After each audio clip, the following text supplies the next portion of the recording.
Ay guys, magluluto tayo ng binangkal. Ito yung binangkal recipe na masarap. Kahit na malamig na ay malutong pa din. Malutong yung labas, moist yung loob.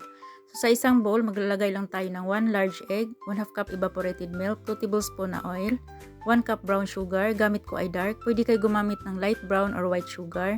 Tunawin natin mabuti dito yung asin, asukal at baking soda. Pag tunaw na, saka natin ilagay yung flour at baking powder.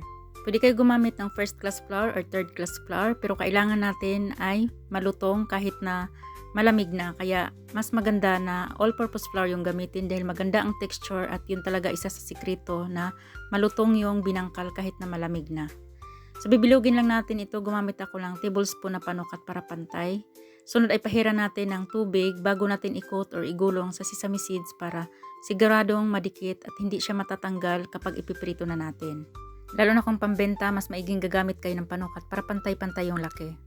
So ito lahat yung nagagawa natin, 26 piraso, at magpainit na tayo ng mantika. Dapat ganito lang kalakas yung apoy.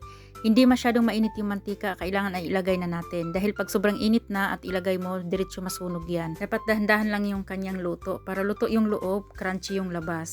Subukan nyo itong recipe na to, masarap, malinamnam, at kahit malamig na hindi pa rin siya kumunat. Gamit lang kayo ng all-purpose flour at sundin yung tamang sukat ng ating mga ingredients.